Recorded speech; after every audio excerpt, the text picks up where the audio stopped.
That. Hi, Lauren. Hi, Cindy. Thank you so much for having me. I'm so glad you're here. We were all just enjoying talking about your book and how much we were liking it. So we can't wait to ask you all sorts of questions. Oh, I'm so glad. Well, this is so exciting because you guys are the first ones I have spoken to about this book. Well, that's one of my favorite things about this is that everybody says that. Each author says that because we do them early enough that usually we are the first group. So that is very nice. And I was telling them the story of when we recorded last time, and it was the first time your nanny had been back and it was COVID, and then the whole recording was lost, and we had to. I had text you like 11 o'clock at night, Lauren. I'm so sorry. Oh, I So remember, and you had the crazy storm that knocked, I mean, right, everything out. the It was freeze. just one thing after I another. I mean, forgot. That's right. We had to postpone because we had no power and no internet. And then that's right. Forgot all about that. Yes, it was right. the But podcast we recording that was cursed. persevered. Yes, we did persevere, thankfully. And I was very glad because that was a fun one to talk about. And so we were talking. So the idea for Two Wars and a Wedding, you got that when you were writing Band of Sisters, right? Because it's some of those same characters, or at least Betsy, that goes back in time and is in this one, correct? That's right. I was writing Two Wars. Sorry, brain's gone. When I was writing Band of Sisters, I was really fascinated by the founder of the Smith College Relief Unit. What makes someone come up with an idea like the Smith College Relief Unit that, put a bunch of women in a war zone and they can solve anything? And, the founder of the Smith College Relief Unit, the real woman who founded it, Harriet Boyd Hawes, was this eccentric and really divisive character. She was a pacifist at a time where it was not particularly popular to be a pacifist, but she also kept plunging into war zones. And she was a very famous archaeologist who did all this humanitarian work on the side. And I wanted to know what had shaped her, what had made her the way she was. And as I wrote my fictionalized version of her in Band of Sisters, that character started dropping little hints to me, bits about her past. And that was the seed that started the idea for Two Wars and a Wedding. I knew I had to go back and figure out what made this woman tick. Who was she? What happened to her back in her, early days, just graduated from Smith, that had changed her life forever? Well, was there so much research? Like when you went back, I bet you just found so much that trying to consolidate it into one book was difficult. Well, this was a very different sort of book from Band of Sisters in that for that one, I had an enormous source base. It was really hard to boil it down. This book, strange quirk of fate. I finished up Band of Sisters during the first month of COVID lockdown. And then I went to go start researching Two Wars and a Wedding. And I knew roughly what I needed. I knew which archives Harriet Boyd's papers were in, and all the archives were closed.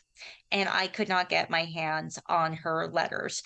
But fortunately, I have a really good friend who's a librarian who was able to hunt down obscure sources for me that were available without physically being in archives. But it meant that in some ways it changed the trajectory of this book because even though I was following the course of the life of the real Harriet Boyd, back before she became Harriet Boyd Hawes, um, I also had more room for fiction.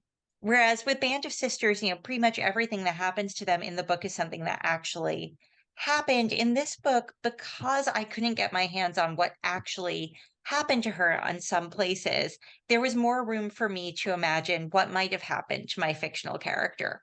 So, actually, the big mystery that had fascinated me about Harriet Boyd was why, after going to Greece to train as an archaeologist, and then nursing in the Greco-Turkish War, why instead of immediately returning to archaeology, she went back to the States and joined up with Clara Barton and the Red Cross. And I thought, okay, there has to be some big mystery here. Because one of the things I learned back when I was a grad student studying history was that you have to look for the silences. And there was a lot of silence about her time in the Spanish American War. I think she has this wonderful biography that was written by her daughter. It's incredibly detailed. It has pictures, it draws on her own writings and so forth and stories. And there is one paragraph about the Spanish American War in that whole book. I mean, there are like whole chapters about a random wedding she wanders into in Arakova in Greece, but one paragraph on the Spanish American War. I thought, what is she hiding? She has to be hiding something. But because I couldn't get in the archives, I was able to let my fictional character tell me what she was hiding. And then, of course, okay, I guess sort of spoiler. As far as I can tell, the real Harriet Boyd, my inspiration for Betsy Hayes, was not hiding anything. She just, decided after going to nurse in the Spanish American War that actually archaeology really was her passion. And the reason no one talks about is she actually did not make it over to Cuba. She was part of that later group of nurses that wound up nursing in Florida rather than in Cuba. She wasn't there very long. They're basically, unless my original instincts were right and somewhere is the secret story of something that happened there, it's just that not very much actually happened to her. And so for that part of the book, I wound up grafting on the experiences of another woman. I basically create a pastiche where so the Greece parts of the book are all drawn from the life of Harriet Boyd Hawes, but the bits that happened in Cuba were drawn from the life of a woman named Janet Jennings, who did go to Cuba with Clara Barton and the Red Cross. So those are her experiences that I gave to my fictional heroine. Well, that's the beauty of writing historical fiction, is that you can do that. Exactly. And the nice thing is that, again, sort of anything that happened in the book actually happened to a real person. It's just not necessarily the same real person. You gave one person a very exciting life. It's true. And my model for her, Harriet Boyd Hawes, did have a very exciting life, just not as far as I can tell, an affair with an older married Frenchman. Well, I'm going to let other people ask questions if they want to, because I want to make sure everybody has time. Does anybody have a question they want to ask? I know there were one or two we were talking about, and I'm trying to remember what they were. Okay, Michelle, go ahead. I'll go. I have to ask about the pink carnation because my deep affection and love for Eloise, and I feel like some of your characters in other books, I can see a little bit of Eloise like hidden inside of them. I just think, will there be any other pink carnation books, or would you ever do like another series like that? Because that time period of the Napoleonic Wars, that just opened up a whole treasure trove of good historical fiction to me when I started digging back Oh, I am into it. so glad. It's funny which time periods attract lots of authors. And you have these other time periods. Like I've always wondered, why are there not more books about the Restoration, for example? But the Napoleonic Wars, there are so many books written set in that period. I don't know if I would ever go back to the Pink Carnation series. There were books in that series I definitely still wanted to write that I didn't get to write. But the market moved on, my writing moved on in different directions. I I think it would be I mean, it's now been I finished that last Pink Carnation book in 2015, which feels like it was just a few weeks ago, but was actually 8 years ago. And so I think if I ever did go back to it, it would have to be different somehow. Like their Descendants, a spin-off series, something that was different enough that could become its own thing rather than my trying to imitate my younger self, if that makes any sense. Mhm. Julie, didn't you have a question about the Elizabeth Peters series?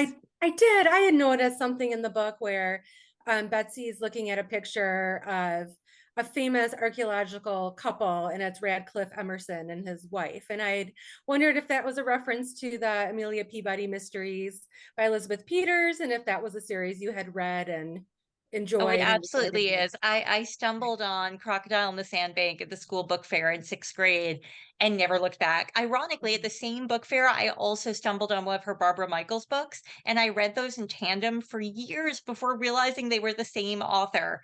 Until there was one Elizabeth Peters book that had on the cover a quote that said, Barbara Michaels is a great writer, even if she's calling herself Elizabeth Peters. And I was like, oh my God, they're the same person. But Yeah. I loved those books so much. I loved Amelia Peabody's strong will, her way of saying, well, shouldn't have interfered with me, and she'd do that me all in capital letters. That character came across so forcefully on the page. And I wanted to capture something of that same tone for Betsy, because I feel like there is a strong kinship between them. I felt that really as far back as when I was writing Band of Sisters, where I really felt that my Mrs. Rutherford had a lot in common with Amelia Peabody. And I put a reference in Band of Sisters to the unit's costumes being modeled on the attire of that famous archaeologist, Amelia Peabody Emerson. And the copy editor, when the book was in copy edits, the copy editor went nuts in the margins. Do you know this is not a real person? I don't think this is a real person. I have double checked, still not a real person. And I said, yes, I am aware that this is not a real person. However, she's real to me and a lot of other people. And I would like this to stay in the book. Because I've always loved when fictional worlds are interwoven. It makes them feel, I love the idea of my fictional worlds connecting.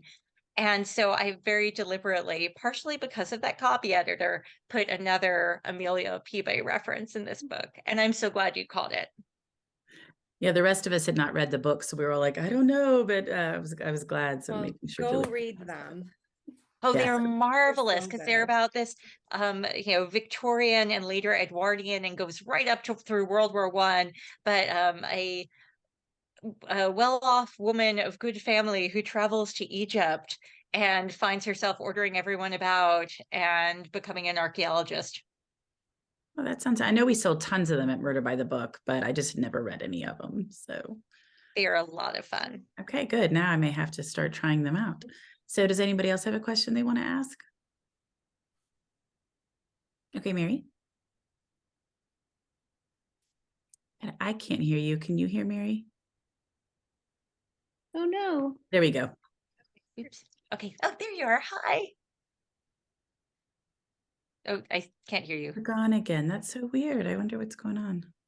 Do you want to try typing in the chat, maybe? Sorry, Mary, because it shows you're unmuted, but for some reason it doesn't. Yeah, type it in the chat and we'll. Yeah. Good idea, Lauren. Well, I'm used to my technology breaking down, so I always have to have my workarounds ready. Although at least you're still here. I once did a book event with Marie Benedict where we were, chatting, and all of a sudden she completely disappeared from the screen. It just went black, and we were like, "Where did you go?" What happened? Eventually, she sort of beamed back in 3 minutes later. There we go. Okay, she says, was curious about the title. Was the W alliteration purposeful, especially since you write with Beatrice and Karen? I wish I could claim that was it, but no, no, it was not on purpose at all. It was actually an accidental homage to Four Weddings and a Funeral. Because this book, it covers such a lot of material and rather unusual events and time periods. And we could not figure out what to call it. We were throwing around, the sorts of usual historical fiction titles that sound vaguely deep without saying anything at all, and nothing quite worked. And my editor and I were going back and forth, and we needed a title. And out of frustration, I said, well, why don't we just call it Two Wars and a Wedding? Because, well, it's got two wars and a wedding. It was totally a Hugh Grant Four Weddings and a Funeral joke. It was not meant to be taken seriously. And my editor was like, oh my God, I love it. I was like, no. That was a joke. Because I had offered her another title too. That was also a joke title, The Miseducation of Miss Betsy Hayes. But that wasn't the one she went for. She went for Two Wars and a Wedding. And I called my agent and said, we have a problem. I made a joke and Rachel took me seriously. And my agent was like, actually, it's terrible, but it's also kind of wonderful. I was like, no, but here we are. Before you hopped on, I was saying I kept calling it Two Wars and a Funeral all the time just because of that. And so I was like, I know that's not the right name. And I'd be like, Two Wars and a Funeral. Like, no, what is it? Two Wars and a Wedding. On the other hand, that's also thematically appropriate. Exactly. So eventually I got there, but I do like it. And I hadn't even thought about that, Mary, with writing with the other W's and having the W's in this one. Yeah, that's very clever. And that's what I love about literary criticism is you can find things that weren't actually the author's intent, but sound like they should have been. Well, I always love to talk about titles and covers together. I absolutely love your cover. Do you love it? I totally love it. I have to admit, I was terrified about the title, and I was very worried because I felt like there were so many ways that title could have gone hideously wrong if paired with the wrong cover. But somehow this cover just balances out the title perfectly. I just think it's fabulous. As soon as you started posting about it, I was like, okay, I have to read that book. I don't even care what it's about.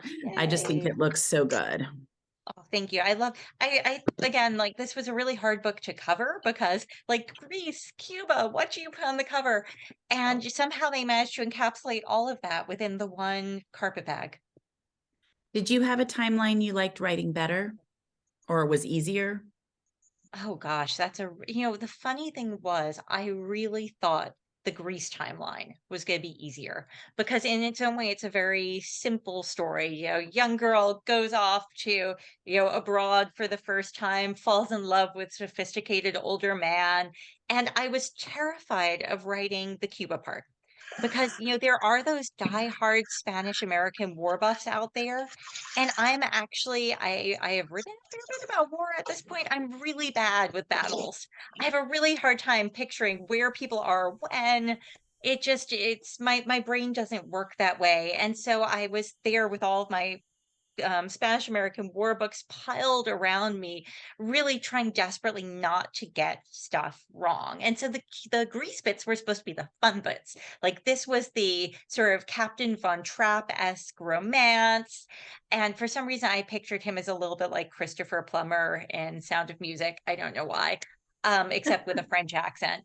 But and that was going to be my the romance, and Cuba was okay, I have to get these historical facts right, but it actually, I found Greece so much harder to write because getting that relationship between Betsy and Charles right was so hard.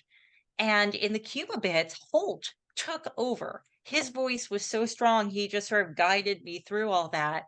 And so it was actually a very different writing experience than I had anticipated. And what about, I know you talk about this, you have a wonderful author's note. I always appreciate when authors include those details, what's fictional, what you went with that was true, kind of all of that. It's helpful to be able to place it in context. But what about, okay, I just totally lost my train of thought with the author's note. What was I going to ask you? I'll thinking about your great author's note and I'm like, well, one of the things we were talking about earlier was I didn't know so many of the Rough Riders were from Yale, Princeton, and Harvard. And I thought that was interesting that you included that in your author's note.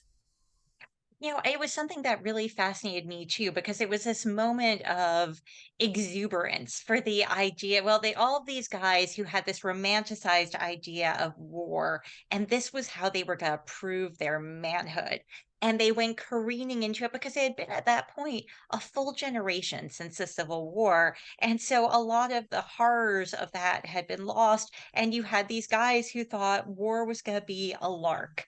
And it was also, I mean, there's so many things that interested me about it. It was also this sort of ideal of America that was being expressed through the Rough Riders, that you could take the Park Avenue millionaire and the Yale man and the cowboy and put them together. And together they represented this sort of new chivalry. The idea that, here they are going to be the defenders of freedom for Cuba, drawn from these different sectors of American life. And I mean, it's a sort of, you can kind of see the romantic appeal of that idea, but also why in some ways it was such a, these guys went in having no idea what they were doing. And with no supplies, they were so unprepared.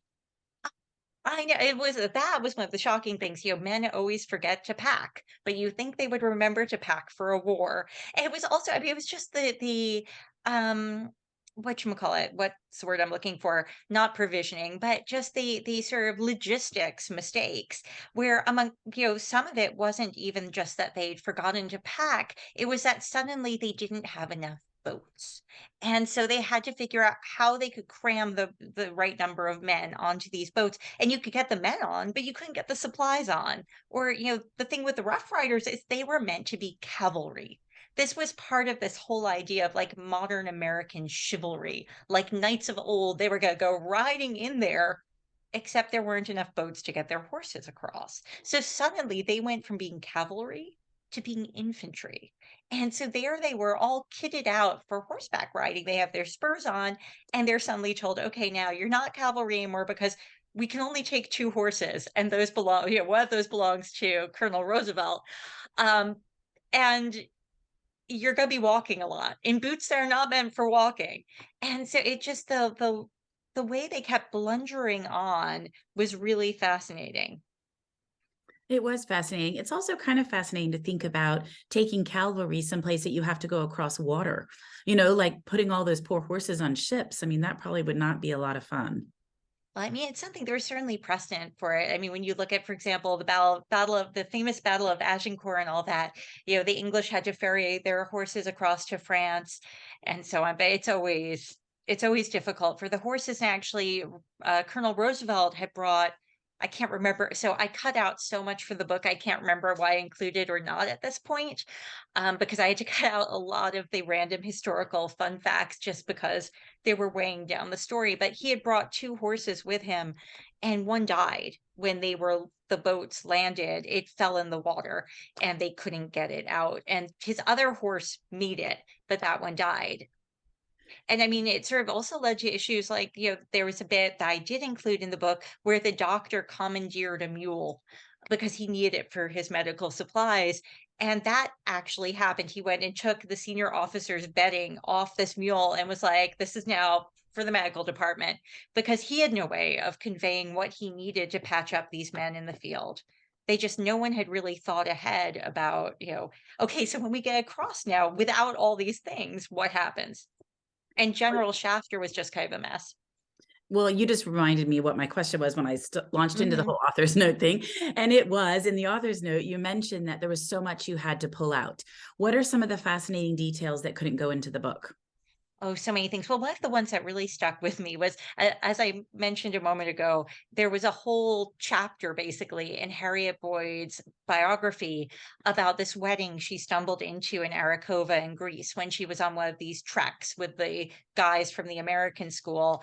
And it dovetailed so well with what was going on with Betsy and Charles in that moment, where they've just had this big blow up because, he's kissed her, she's thrown at him that he's married, and then they wander into this wedding where the bride is decked out with coins over her face. She's hanging with her entire dowry is hanging on her. It's made her entirely faceless and expressionless. And she's being given away by her male relatives to her groom hung with money. And this makes, my fictional Betsy incandescent with all sorts of rage and feelings. And there was even more to the way, because there were all these details about this wedding and they all worked so well. And so I had a whole chapter where Betsy is just fuming her way through this wedding they've wandered into. And I cut the whole thing because we already knew she was upset. We didn't need all those feels, and it just bogged down the narrative. But I was fascinated by the description back when the world really felt larger in many ways, because of course you didn't have TV, you didn't have radio, you didn't have all the things that bring the bits of the world together the way they do now. And so local customs were so different and so idiosyncratic. And so wandering into a wedding in a remote corner of Greece is really, I mean, it's this, shocking cultural experience for the Americans. Well, and So that was one thing. because travel is so short. I mean, it's so much easier to travel places now too. I think people reach so many different areas that they didn't used to because you can fly versus taking a ship or whatever. Well, I was really struck by the fact that Harriet Boyd was, as I give her a role to Betsy, but the first European, well, they call her European, but non-Greek woman to climb Mount Parnassus. It just, and that's in 1896. That surprised me so much. No, I think that is crazy. It's hard to think about now. And I guess that's like, because, everybody's traveling everywhere. And in addition, you've got social media and Mhm. the news and all of that. But it's just so much easier to get these places today than it used to be. And 1896 seems like a long time ago, but not that long ago that'd be the Mhm. first woman to be climbing Mount I mean, Parnassus. it feels relatively modern in so many ways. And yet, then you think about how many areas were still really not well traveled. Exactly. Well, I've got a couple other questions, but I'll make sure if anybody else has a question, they get to ask it. Ellen, I feel like you had a question. Did you not? Well, it was about the nursing aspect. So I'm a nurse and I was just sharing that. I'm always fascinated by, how nursing became and the history of it. But I was just curious where you pulled from, with Clara Barton and, her going to the Cuban side and working with them before getting pulled into the American side. So I was just curious where that came from. Well, that was actually I was surprised at how little that was included in the major narratives of the Spanish American War. They're really not mentioned at all. In a bunch of the books, there's zero mention. In a couple of the books, they get one line, like, by the way, the Red Cross was there. So what I wound up doing was I went back to those newspaper articles that were written by the female journalists who traveled with Clara Barton. Because, as in the book, basically women were told you cannot come report in the war zone. But Clara Barton said, okay, I will take you and I will get you over there, but you have to write articles about what we're doing and you have to nurse. And there were several female reporters who traveled with her and wrote very detailed articles about, what happened in Cuba. There also Clara Barton herself wrote a memoir. The doctors who traveled with her wrote up their notes. And so I wound up, oddly enough, I had really thought there would be secondary material to hand the way was for the Rough Riders.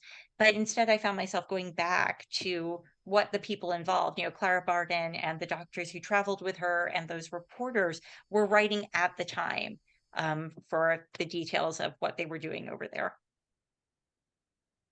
That's interesting that the Red Cross isn't mentioned. Ellen, I didn't mean to interrupt you. I'm sorry. Oh, no, no, I was just saying thank you. I appreciate that. Oh, you're welcome. I hope the nursing details didn't ring too wrong. So because I was drawing them from, what they were saying they did. Well, it is fascinating to see how nursing has, the evolution of nursing of what started it and now where nursing is at. So, just seeing, I just found it fascinating to see like Betsy was taking care of like an entire ward of patients and there's no one else assisting her. Like just it was so different back then. Yeah, and it was a big problem because, among other things, the army did send nurses away. They were like, we don't need more people landing. And they, of course, you have these handful of nurses who are dealing with so many patients, and they were like, what do you mean we don't need more people? Well, the other question I had was regarding like the transcripts from the Senate hearings or the congressional hearings, some of Mhm. the articles. Were any of those ones actually pulled, or did you take them and modify them? How did that work for you? So the bits from the Dodd report, that was verbatim. So that was actually pulled from the real investigation that happened after the war.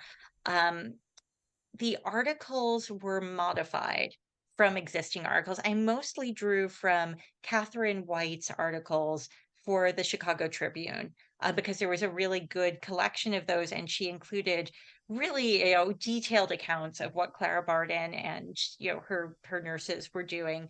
And so I drew from those. I also drew from Janet Jennings. The Angel of the Seneca had written a fair amount about her time there. And so I used some of her material for those articles too. But it was mostly Catherine White's stuff that I tweaked and assigned to Kit. Is that stuff online, or did you have to go and sit places and go back and find it on microfiche? How did you do that? So much is digitized now, thank goodness. So a lot of it was done through, I still have access to the resources of Yale's library. And so I used a lot of collections through them. So I was able to find there's a really good collection of like the Chicago Tribune's war stories. And I was looking up, papers. There's so much random material I found that I wasn't even able to use. There are these fascinating articles. So the group, not the group that Betsy goes with, not that sort of vanguard of nurses who go over to Cuba, but the group that's being trained in New York, the ones where I put Ava, the ones who come over later, there were all these crazy articles about them, like debutantes go to war, Miss So and so of such and such, her father is a doctor, her mother, chairs the local whatever. And there are these, it's hilarious because they're basically like, society pieces, but about these women who are going over to nurse. Okay, that's pretty funny. You must read those and be like, okay, this seems so out of place. You know, the context is so strange. Yes, and they have sort of interviews with some of these women. I mean, it's almost like listening to sports interviews where everyone's like, and yes, everyone's doing their best and we're all doing very well. It's like, I just want to do my bit for those boys, says Miss So-and-so, head of this debutante cotillion. But I mean, it's really interesting that this was a moment where sort of upper class and upper middle class women could say, okay, I want to go and nurse in a war zone. And this is because it's feminine, it's permissible. You know, to nurse is an expression of femininity. At the same time, though, that the army is telling them they're too feminine to nurse. So there's this interesting tension going on. And not feminine enough to report. I mean, and it's too masculine to report. I just think that's kind of funny, like what gets assigned the gender roles. Well, the too masculine to report things. So you get this group of reporters who go over with Clara Barden.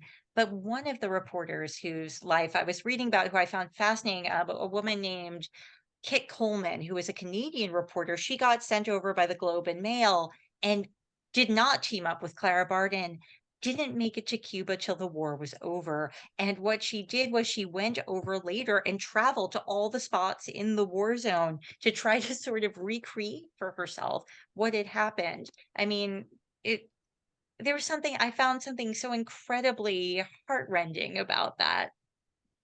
This has to be so frustrating. Well, anybody else want to ask questions again? I just want to make sure I'm not. Okay, Rochelle. I just wanted to say the last two books have been about Smith College graduates. So what's the third book going to be? Are you moving away from the Smithies or something new and different? I'm moving very far away from the Smithies.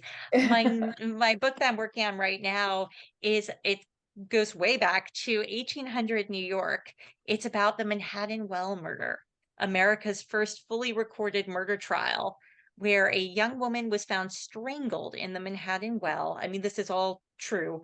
And a young man at the boarding house where she lived was accused of her murder, but his older brother was a very wealthy and influential contractor, and he hired three of the best lawyers in the city, Brockholst Livingston, Aaron Burr, and Alexander Hamilton, Oh, as the wow. defense team. And this is all true. We have the trial transcript, and the trial transcript is crazy. It is Law and Order 1800. There are even all of the bits about like a sleigh that was heard, that a sleigh that passed through the nights with no bells, and all of these witnesses like, was it this sort of sleigh? Was it this sort of horse? Who owns that kind of black horse? And I mean, it's very CSI, but CSI 1800. And so that's what I'm working on right now.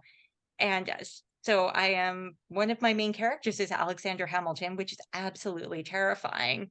But I've also been really trying to unravel what really happened to this poor woman 200 years ago, because no one has ever really satisfactorily explained her murder. Talk about trying to track down the newspaper reports from that time period. Well, that's actually easy. So Oh, it is? back in the old days, I used to spend a lot of time at the New York Historical Society. They used to have a young friends board where we would throw parties and run a book club and stuff like that before I had kids. And so they have these wonderful compendia of old New York newspapers there. And also a bunch of Hamilton's papers, Brockholst Livingston's papers, a whole bunch of people involved in the case have their papers at the New York Historical Society. So I was able to spend some time wallowing in these old documents.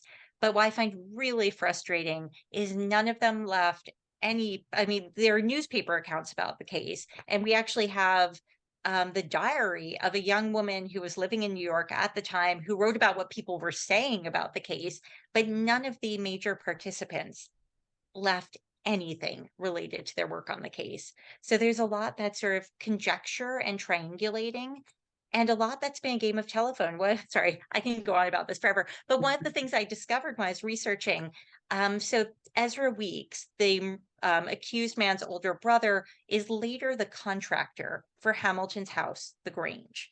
There is no report, there is nothing in Hamilton's account books of Ezra ever paying him for defending Levi, his brother. And the assumption has usually been that Hamilton was always in debt and that he must have been in debt to Ezra. And this was his way of paying off his debt for the house. The problem was when I started looking into this, Hamilton hadn't built his house yet. He hadn't even bought the land for his house yet. He doesn't buy the land for 6 months after the trials ended. And so he could, I mean, it just chronologically doesn't work. And so I had to go back and try to figure out, okay, if this traditional story that's just been handed down like a game of telephone isn't true, then why does Hamilton go and defend this guy? What's in it for him? Why is he doing it? So it's been a really fascinating research project. Oh, it sounds so interesting. What about what you're reading lately? During the pandemic, I became really addicted to lesser golden age mystery novels, and like really random ones. So a friend of mine had recommended, does anyone know about Patricia Wentworth's Miss Silver novels? Yeah, she's like basically a lesser Miss Marple. She's a knitting spinster who always comes in and solves the crime. And these books are, there she wrote like 50 of them between 1920 and the 1960s, and they're incredibly engaging. I chain read my way through those, and I was like, I need more. So I've been reading all of it. I found a bunch of American crime authors of that period who I had never read before, like Mary Roberts Reinhardt, who was okay, there are all these people people call the American Agatha Christie, but I'm so amused because every time I'll stumble on one of these female mystery writers of like the 1940s, it will say on it, the American Agatha Christie. It's like, wait, but you just said Mary Roberts Reinhardt was the American Agatha Christie. How can Elizabeth Daily be the American Agatha Christie too? But so I've been reading my way through a bunch of those sorts of things. It's such an interesting vanished world.